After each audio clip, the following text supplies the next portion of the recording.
কোনো কিছু কোনোদিন চলতে পারে না। এটা হলো 1 নম্বর মাসআলা, যেটা আমরা বুঝতে পারছি।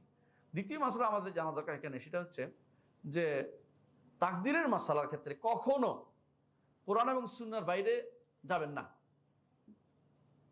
তাকদীরের মাসআলার ক্ষেত্রে কোরআন সুন্নাহর বাইরে এক বিন্দু গেলে ওইটাই পথভ্রষ্টতা আসবে। এই জন্য তাকদীরের মাসআলা মানুষের উদাহরণ দিলে বিপদে পড়বেন।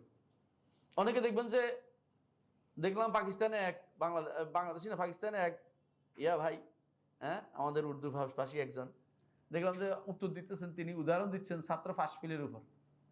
বুঝছেন কিনা? ছাত্র পাশ ফেল বুঝছেন নি? হ্যাঁ, যাই বুঝছি, আমরা জানি না, বলতেছি আছি এটা যেখানে হোক, এটা আনছে করতে এটাও বুঝেন। এখন পাকিস্তানে গেছে এক বড় দাঁড়ি কিছুদিন আগে, কয়েকদিন আগে, তিনি দেখলাম যে বলতেছে যে তাকদীর নির্ধারণটা হচ্ছে অনেকটা ওই আপনার ছাত্র আছে, আপনি পাশ করবে কি করবেন না, আপনি একটা নির্ধারণ করছেন, আপনি পাশ করবেন দেখে লিখে রাখছে পাশ করবে, করবে না দেখে লিখে রাখছে করবে না, এটা আপনার আমলের উপর নির্ভরশীল, এই কথা বলে দিছে। মানে এটা বানাই দিল একটা, তো খুশি হয়ে গেছে যারা যারা সামনে, কিন্তু এটা তো হক না। এটা কেমনে বলি? আপনার কর্ম তো আল্লাহ নির্ধারণ করছে, তো আপনার কর্মের উপর আমি লিখছি, এটা কেমনে হইল কথাটা? বুঝলেন না কথাটা? কিন্তু উস্তাদের তো আর ছাত্রের কর্ম লিখে দেয় নাই, পার্থক্য এখানে। উস্তাদেরও স্রষ্টা আল্লাহ, ছাত্রের স্রষ্টাও আল্লাহ। আর উস্তাদ ছাত্রীর উদাহরণ দিলে হচ্ছে না কেন? ছাত্রও তো আল্লাহ সৃষ্টি, উস্তাদ সৃষ্টি করে না। আউযুবিল্লাহ। উস্তাদ জানেই না ছাত্র কি করতে পারবে, কতটুকু জানতে পারবে বাহ্যিক। এমনও হইতে পারে যে তারা মনে করছে ফেল করবে, সে তো সবার আগে ভালো রেজাল্ট করে বসে রয়েছে। তাহলে উস্তাদের আগে যদি উদাহরণটা এখানে চলবে না। এই জন্য উদাহরণ দেওয়ার ক্ষেত্রেও এই সমস্ত তাকদীরের মাসআলার ক্ষেত্রে উদাহরণ না, কি করতে হবে? এটাকে পরিপূর্ণভাবে নসে অনুসরণ করতে হবে। নসে এটা বলছে, নস মানে হচ্ছে কোরআন এবং সুন্নাহর ভাষ্য, ওহীর বাইরে এক বিন্দু আগানো যাবে না। এক বিন্দু যাবেন, ওইটাই বদভ্রষ্টতা আসবে। প্রত্যেকটা জায়গাতে যেখানে বদভ্রষ্ট হয়েছে এই জায়গাতে আসছে। এই জন্যই রাসূলুল্লাহ সাল্লাল্লাহু আলাইহি ওয়াসাল্লামের হাদিস, তিনি কি বলেছেন? ইজা যুকিরাল কদরু ফাআমসিকু, যখন তাকদীরের মাসলা আসবে তখন মুখ বন্ধ করো, বলো যে আল্লাহ রাসূল বলছে, এটুকু বলো, কিন্তু বলবে না এটা না। তবে কি, তুমি নিজের মন গড়া কোনো যুক্তি এখানে ঢুকাইও না। এই যুক্তি যে ঢুকাইছে প্রত্যেকটি গোষ্ঠী এখানে পথভ্রষ্ট হয়ে গেছে। তো তাকদীরের মাসলার ক্ষেত্রে কি করতে হবে? ইমসাক, একদম পূর্ণ চুপ যেতে হবে। এটুকু কইছে, এটা আল্লাহ, এটা রাসূল বলছে, যেটাই বলে দলিল লাগবে, বলে যুক্তি, বলে যুক্তি তোমার রাখো ঘরে, তোমার যুক্তি আমার দরকার নেই। 1 নম্বর, মানে কোনোভাবেই আল্লাহ এবং তার রাসূলের কথার বাইরে এক বিন্দুও যাওয়া যাবে না। রাসূলুল্লাহ সাল্লাল্লাহু আলাইহি ওয়াসাল্লাম না বলে বলে নেই বলতে হবে, নসের বাইরে যাওয়া যাবে না। আমরা দেখেছি কারণ কেন এই যতগুলি পথভ্রষ্ট হয়েছে, কারণটা এটাই যে তারা কি করছে, এর বাইরে একটু এগিয়ে গেছে। কারণ এটা কেমনে হয়, এটা কেমনে হয়, এই জাতীয় প্রশ্ন যখন করছে বিপদ হচ্ছে। আপনি ওখানে থামতে, হ্যাঁ আল্লাহ রাসূল বলছেন এটা সত্য। কয়টা কারণ আমরা দেখি যে সমস্ত কারণে পথভ্রষ্ট হয়েছে, যে এটা কেন আমাদের মানতে হবে যে কোরআন সুন্নাহর উপরে বাইরে যাওয়া যাবে না। 1 নম্বর কারণ হচ্ছে এটা, যে সমস্ত মানুষরা দেখা গেছে যারাই আল্লাহর কর্মের মধ্যে হিকমত খুঁজে দেখেছে। আল্লাহর কর্মের মধ্যে হিকমত আছে না নাই? আছে। কিন্তু সব হিকমত কি আপনারা জানাইছে? জানাই নাই। যখন আপনি নিজের বিদ্যা বুদ্ধি দিয়ে, তথাকথিত বুদ্ধি দিয়ে, কোরআন হাদিস দিয়ে না, মনে করছেন যে আমার বিবেক দিয়ে আমি একটা হিকমত বের করে ফেলি, তখনই আপনি সমস্যায় পড়ে গেছেন। মনে রাখবেন এটা। যারাই আল্লাহর কর্মের মধ্যে, সিফাতের মধ্যে, জাতের মধ্যে সারাদিকের হিকমত খুঁজতে থাকে, হিকমত অবশ্যই আছে, কিন্তু আপনি খুঁজে পাইতেও জরুরি না।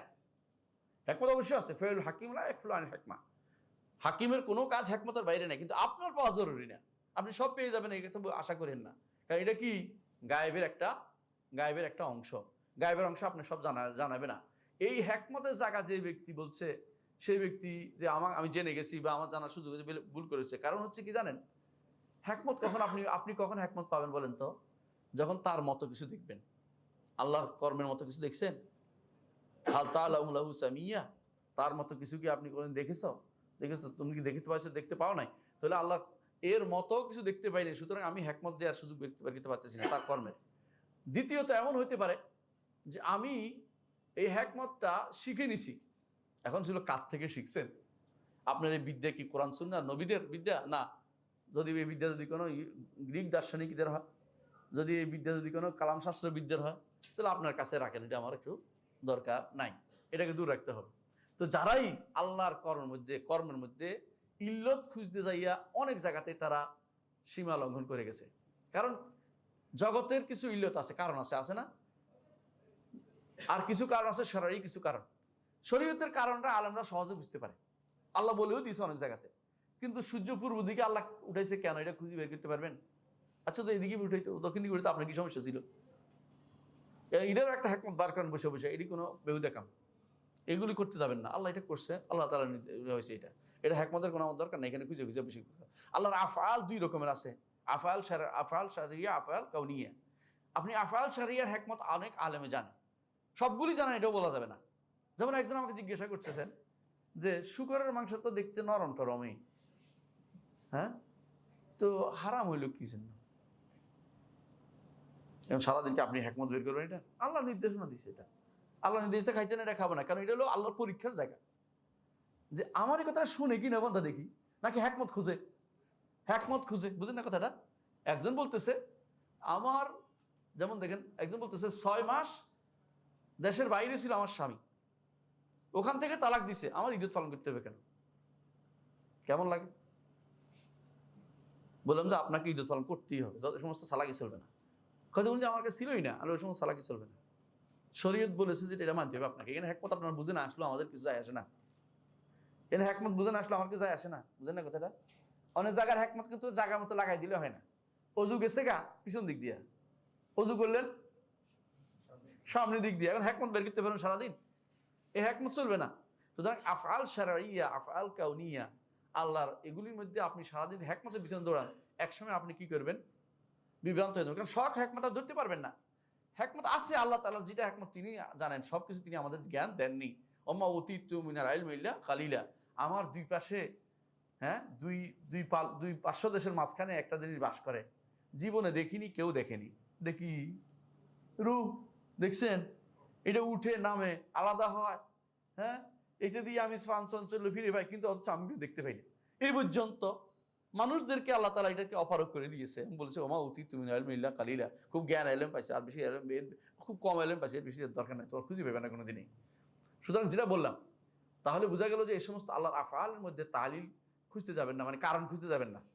তাকদীর আল্লাহর ফেলের অন্তর্ভুক্ত, তাকদীর নিজামুত তাওহীদ, তাওহীদের শৃঙ্খলা রক্ষা করে। আল্লাহ তাআলা যদি তাকদীর অস্বীকার করেন তাহলে আপনি তাওহীদ মানেন নাই, প্রথম তাওহীদে ভুল হয়ে গেছে আপনার। এজন্য তাকদীরের ব্যাপারে আপনাকে জানতে হবে, এখানে আমার ইল্লত বোঝার দরকার নেই, আল্লাহ এটা বলছে এটাই মেনে নিতে হচ্ছে। এখানে আমার, তিনি আমার স্রষ্টা, তিনি এটাও সৃষ্টি করেন, এটাও সৃষ্টি করেছেন, এটাও করেছেন, এটা করেছেন, এই দিয়ে দিয়েছেন, তিনি নির্ধারণ করেছেন আমার জন্য, এটা বিশ্বাস করি। কিন্তু কি জন্য করলেন ওই টেনশন করে আমার দরকার নেই, ওই টেনশন করলে আমি বিপদে পড়ে যাবো। তাহলে বোঝা গেল যারাই আল্লাহর সৃষ্টির মাঝে হ্যাকমতের বেদালে গেছে, তারা কিন্তু বিপদে পড়ে গেছে। এর দলিল হচ্ছে কাদারিয়া। কাদারিয়া 3 ভাগে বিভক্ত। কাদারিরা তাকদীর জানাতে আসবে সামনে, আরো বিস্তারিত সঙ্গে বলতেছি। এক দল হচ্ছে মাজুসিয়া,